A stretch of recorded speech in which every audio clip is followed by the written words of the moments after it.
The Mughals are known for their extravagant and elaborate palaces, mosques, and tombs. But what truly transformed the empire was geometric urban planning. The credit belongs to Babur, who first introduced the concept of planned gardens to South Asia. Babur was originally from Fergana, Uzbekistan. After capturing Kabul, he made his way to the subcontinent. Once Babur conquered the subcontinent, he realized that there were no proper gardens. Babur wanted Persian-style gardens, which included the Charbagh, which was a plan divided into 4 sections, lots of flowing water, and a wall that encloses the entire garden. Hence began the tradition of great Mughal gardens, one after the next. In this video, we are going to be examining one such masterpiece, the Nishat Gardens. The Nishat Gardens are located in Jammu and Kashmir, India, on the banks of the Dal Lake, that literally means the Garden of Joy. The garden covers an area of about 46 acres. To fully understand the significance of the Nishat Gardens, let's delve into its history. This project was commissioned by Asif Khan, who was the brother of Queen Nur Jahan. A tradition involving Shah Jahan and the beauty of Nishat Bagh is very famous. The story goes that when Shah Jahan first saw the garden, he loved it immediately. He hinted to receive it as a gift from Asif Khan. But when no such offer was made, he grew angry and ordered that the garden be shut down. Asif Khan grew desolate and withdrawn. Seeing his sadness made one of his servants go against the emperor's wishes. He turned the water back on, which caused Asif Khan to panic. He quickly ordered that the water be shut off again. But it was too late because the news had already reached Shah Jahan. Instead of being angry, he appreciated his servant. He also saw Asif Khan's sadness, so he ordered that the garden be restored to its former glory. Now that we've looked into the history, let's talk about some design specifics. Nishat Bagh is essentially based on Persian gardens, but some of the things had to be remodeled to fit the site and the topographic conditions. Hence, the popular Charbagh configuration was dropped, and instead a rectangular sloping arrangement was adopted.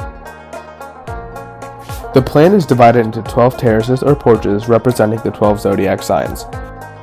The first terrace is the lowest platform. The height increases as we move on to the other terraces. It contains a 5-fountain pool and it faces the road and the Dal Lake to the west. The second terrace contains a 5-fountain pool as well. But what makes it interesting is that in the backdrop is a wall, which is the foundation stone of the now removed baradari of the third terrace. The wall is decorated by arched niches. The third terrace has a slightly raised stone platform, which contains the remains of the baradari. But the only thing visible are the bases of the columns. In the fourth terrace, the water channel leads to a smaller chadar. A chadar is a ramp for water. Next to the chadar are a flight of 4 steps that take you to a bigger chadar in a red sandstone wall. Atop this larger chadar is a 5th terrace. A bench has been placed there for viewing the garden below. The 5th terrace also contains a 5-fountain pool and an axial water channel that carries the water to it, like it does to the rest of the garden. The 6th terrace also contains the necessary axial water channel. It has a smaller chadar and stairs that lead up to a larger chadar. Along both sides of the larger chadar are stairs that take the visitors up to the 7th terrace. The 7th terrace has a 5-fountain pool in front of which is a stone bench for taking in the view. In the 8th terrace, a small chadar from the 7th terrace separates the 2 terraces, after which starts a narrow 8th terrace and a red sandstone wall indicating that the 9th terrace is beginning. The 9th terrace gets its name from its 9-fountain pool. It also has a carved stone chabutra. The 10th terrace has 2 unique features. It has a step chabutra and a geometric garden. In the 11th terrace, the pool dramatically increases the fountains to 25. And to the east we see a niched wall which marks the end of the public garden space. Atop this rests the 12th terrace. One of the niches gives access to it. The wall ends at an octagonal pavilion that is also linked to the 12th terrace above. The 12th terrace is an area which was strictly reserved for the women of the court. It also has a rundown baradari that was there to provide shelter.